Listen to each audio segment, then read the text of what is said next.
नमस्ते विद्यार्थियों। हम लोगों को 9वीं कक्षा में हिंदी की 2 पुस्तकें पढ़नी है। एक है स्पर्श भाग 1 और दूसरे का नाम है संचयन भाग 1। स्पर्श के कुछ पाठ हम लोग पढ़ चुके, अब संचयन का पहला पाठ पढ़ेंगे। बच्चों, संचयन पुस्तक में जितनी भी रचनाएं हैं, हमें 4 पाठ पढ़ने हैं। सब पाठ संस्मरण शैली में है, यानी इसकी साहित्यिक विधा संस्मरण है। संस्मरण गद्य लिखने की एक विधा है। स्मरण शब्द में सम उपसर्ग लगने से बना है संस्मरण। स्मरण यानी याद करना, या घटना पहले घट चुकी होती है। लेखक के जीवन में, रचनाकार के जीवन में या किसी भी व्यक्ति के जीवन में घटना जब पहले घट चुकी होती है, किसी कारणवश, कोई भी कारण हो सकता है, किसी कविता को पढ़ने के कारण, कहानी पढ़ने के कारण, कोई दृश्य देखने से, किसी से बात करने से, या कोई नाटक देखने से, फूल देखने से, किसी व्यक्ति को देखने से, किसी कारण से जब पहले घटी हुई घटना याद आती है, वो रिकॉल होता है, फिर से याद आने लगती है, और उसको जब लिखा जाता है, लिपिबद्ध कर दिया जाता है, तब वह रचना संस्मरण कहलाती है। और संस्मरण वास्तविक होती है। इसका संबंध वास्तविकता से होता है, ये काल्पनिक नहीं होती। ये व्यक्ति के जीवन में घटित घटनाओं का ही इसमें वर्णन होता है। साहित्य है तो साहित्य की तरह ही होगा, इतिहास तो है नहीं, ये तो साहित्य है। और महादेवी वर्मा, पहला पाठ जो हमें पढ़ना है संचयन का, उसका नाम है गिल्लू, जिसकी लेखिका है महादेवी वर्मा। बच्चों, संस्मरण, महादेवी वर्मा जो संस्मरण लिखी है, वह बहुत ही उच्च कोटि का है, या यूं कहें कि हिंदी साहित्य में महादेवी वर्मा द्वारा लिखित संस्मरण सबसे उच्च कोटि का है। वैसे महादेवी वर्मा का एक संस्मरण आप 8वीं कक्षा में पढ़ चुके हैं, सोना हिरनी थी, उसका वर्णन आप पढ़ चुके हैं। इस कक्षा में जो पहला पाठ है गिल्लू, वो हमें पढ़ना है। बच्चों, गिल्लू जो है, गिल्लू गिलहरी का नाम है। एक बात और, महादेवी वर्मा को पशु पक्षियों, छोटे छोटे जीव जंतुओं से कुछ विशेष ही लगाव था। सिर्फ लगाव ही नहीं, सहानुभूति थी उसके प्रति। इनके मन में सहानुभूति थी, हमदर्दी होती थी। इनके घर में कई पशु पक्षी थे, जानवर थे, लेकिन किसी को भी बहुत शौक से कहीं से नहीं लाई थी। जब वह असहाय अवस्था में इन्हें मिला, तब वे उठाकर इसे लाती हैं और फिर उसका पालन पोषण करती हैं, उसका देखभाल करती हैं। तो इससे पता चलता है कि जीवों के प्रति उनके हृदय में कितना स्नेह था, और उसकी एक एक छोटी से छोटी क्रियाकलाप का वर्णन करती है, वैसे ही जैसे एक माँ अपने बच्चों के क्रियाकलाप का वर्णन करती है। एकदम सूक्ष्म ऑब्जर्वेशन है महादेवी वर्मा का। यह अपनेपन के अभाव में नहीं हो सकता है बच्चों। यानी कहने का अर्थ है कि महादेवी वर्मा को जीव जंतुओं से विशेष लगाव था, विशेष अपनापन था। अब पाठ गिल्लू की बात करते हैं, तो प्रश्न ये है कि महादेवी वर्मा को गिल्लू की याद कैसे आती है। संस्मरण है तो कोई न कोई घटना देखकर, कोई न कोई दृश्य देखकर इन्हें गिल्लू की याद आई। बच्चों, बात ये थी कि महादेवी वर्मा के अहाते में कई तरह के फूल पौधे लगे हुए थे। उसी अहाते में सोन जूही का भी पौधा था। सोन जूही का ही एक प्रकार, जिस तरह से गुलाब कई रंगों में होता है, लाल होता है, गुलाबी होता है, पीला होता है, सफेद होता है, उसी तरह से जूही के फूल भी कई रंगों के होते हैं। सोन जूही से तात्पर्य है पीले रंग का जूही का फूल, पीला फूल। तो सोन बसंत ऋतु जब आता है और सोन जूही में जब पीली कली निकल आती है, तो उस पीली कली को देखकर महादेवी वर्मा को गिल्लू की याद आ जाती है। पीली कली को देखकर। कारण क्या था? जब महादेवी वर्मा गिल्लू को पाली थी तो गिल्लू को सोन जूही के पौधों से कुछ ज्यादा ही लगाव था। कभी कभार यदा कदा वह सोन जूही में जाकर छिप जाता था और महादेवी वर्मा जब फूल लेने जाते थे तो अचानक से उनके कंधों पर कूदकर बैठ जाता था और वे चौंक जाती थी। वे आश्चर्यचकित रह जाती थी और यह काम गिल्लू करते ही रहता था। तो गिल्लू की जब मृत्यु होती है तो महादेवी वर्मा को लगता है कि चूंकि उसे सोन जूही के पौधों से विशेष लगाव था, इसलिए गिल्लू को सोन जूही के पौधों के पास ही दफनाती है। सोन जूही में उसे दफना देती है पौधों के पास। और जब बसंत ऋतु में सोन जूही में पीली कली निकलती है तो उस कली को देखकर महादेवी वर्मा को गिल्लू की याद आ जाती है। वे सोचने लगती हैं कि पीली कली का रूप धारण करके कहीं वह फिर से उन्हें चौंकाने तो नहीं आ गया, उन्हें आश्चर्य में डालने तो नहीं आ गया। और इस तरह से उस पीली कली को देखकर महादेवी वर्मा को गिल्लू की याद आती है।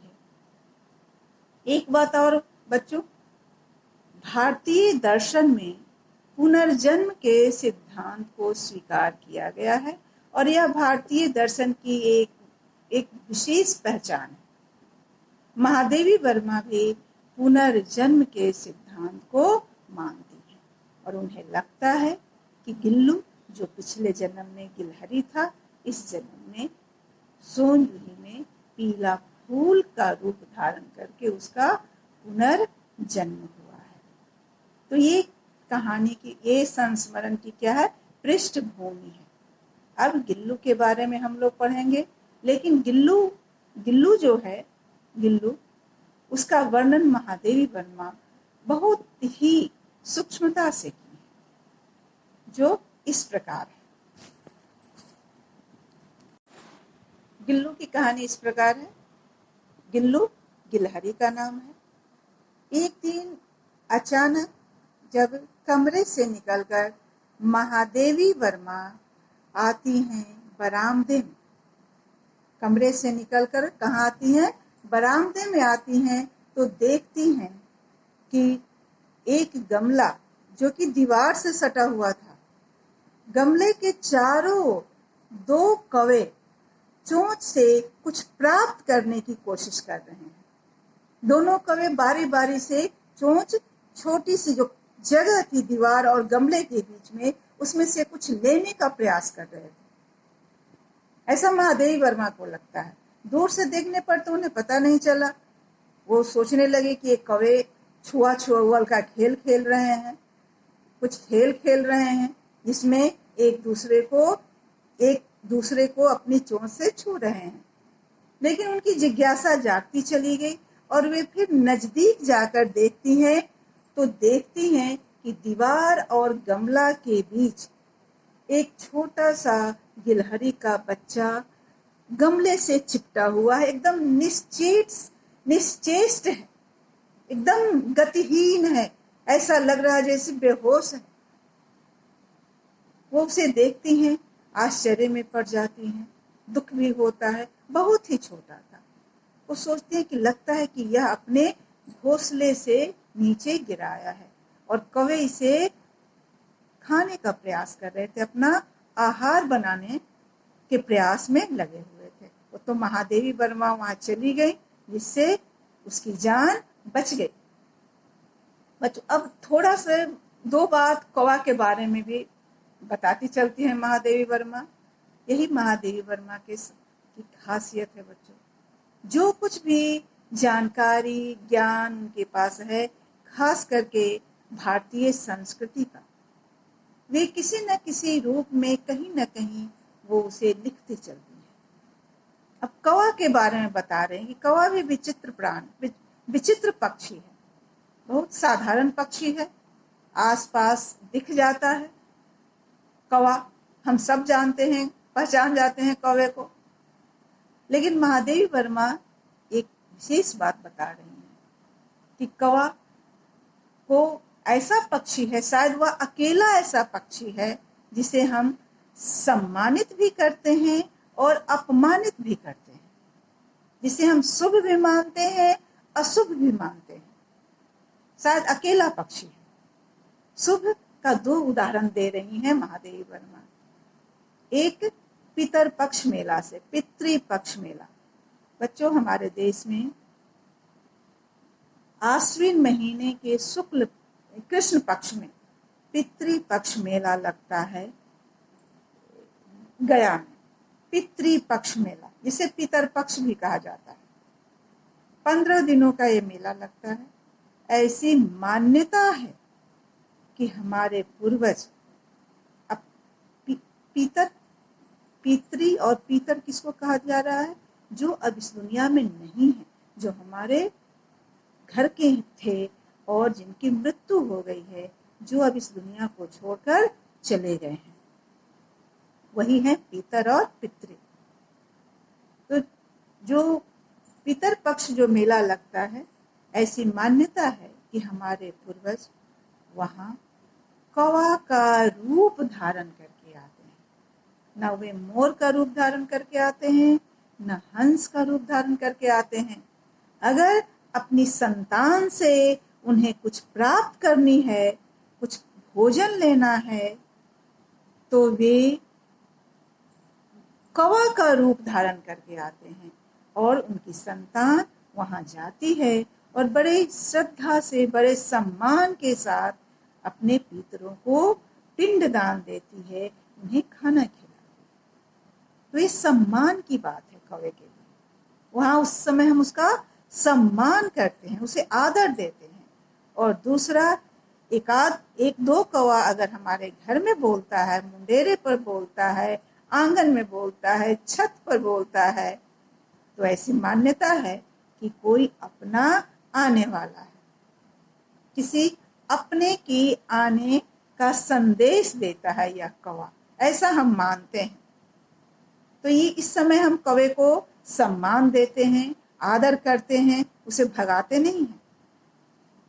लेकिन जब कौवों का झुंड घर के आसपास कांव कांव करने लगता है, तब उसे अशुभ माना गया है और हम उसे भगा देते हैं। तो यही बता रही है महादेवी वर्मा कि कौवा ऐसा पक्षी है जो सम्मानित भी होता है और अपमानित भी होता है, दोनों एक साथ होता है। अब आइए गिल्लू की कहानी पर, गिल्लू के बारे में। वो गमले में एकदम चिपका हुआ था, जिसे कौवे के चोंच के 2 घाव लग गए थे उसे, 2 चोंच, वहां से खून बह रहा था। वहां जो और लोग थे, वे लोग कहने लगे कि कौवा का चोंच लग जाने पर, घाव लग जाने पर अब यह बचेगा नहीं, क्योंकि बहुत ही छोटा था, नवजात था। लेकिन महादेवी वर्मा का मन नहीं मानता है। वे उसे वहां से उठाकर ले आती हैं, हल्के हाथों से उसे उठाती हैं, उठाकर ले आती हैं। रुई से जो खून अपने कमरे में ले जाती हैं गिल्लू को, उसे खून जो निकल रहा था, रुई के फाये से हल्के हाथों से खून पोंछती हैं, उस पर पेंसिलिन का मरहम लगाती हैं और फिर उसे दूध पिलाने का प्रयास करती हैं। रुई की बत्ती बनाती हैं, बत्ती को दूध में डुबाती हैं और उस बत्ती से गिलहरी के बच्चे के मुंह में दूध डालने का प्रयास करती हैं। घंटों प्रयास करती हैं, लेकिन गिलहरी बच्चे का, उसका मुंह खुल नहीं पाता है गिल्लू का, और दूध की जो बूंदें होती हैं वो दोनों तरफ ढुलक जाती हैं। फिर भी महादेवी वर्मा प्रयास नहीं छोड़ती हैं। अब पानी पिलाने का प्रयास कर रही हैं। घंटों प्रयास के उपरांत एक बूंद पानी पिलाने में उन्हें सफलता मिलती है। उन्हें बहुत अच्छा लगता है। 2-4 घंटा होते होते गिल्लू कुछ ठीक होता है और 3-4 दिन होते होते तो वह बिल्कुल स्वस्थ हो जाता है। अपने नन्हे पंजों से वह महादेवी वर्मा की उंगली को पकड़ने लगता है और मोतियों की सी चमकीली आंखों से इधर उधर देखने लगता है। उसकी आंखों की चंचलता को देखकर सब बहुत ही विस्मित होते हैं, आश्चर्यित होते हैं। 3-4 महीने होते होते गिल्लू एकदम गिलहरी की तरह दिखने लगा। पहले तो उसका नामकरण कर दिया। पहले वह गिलहरी का बच्चा था, अब वह बन गया गिल्लू, यानी जातिवाचक संज्ञा से बन गया व्यक्तिवाचक संज्ञा। और उसके शरीर पर कोमल रोए निकल आए, पूंछ झब्बेदार हो गई, आंखों में और चमक आ गई और वह सबको सबसे अधिक विस्मित करती थी तो उसकी वो चमकीली आंखें जिससे वह चारों तरफ देखते रहता था। आप इस पाठ को पढ़ लेंगे और इससे संबंधित जो 2-4 शब्दार्थ है उसे आप लिख लेंगे। शेष अगली कक्षा में पढ़ेंगे। होमवर्क आपको व्हाट्सएप पर दे दिया जाएगा। धन्यवाद।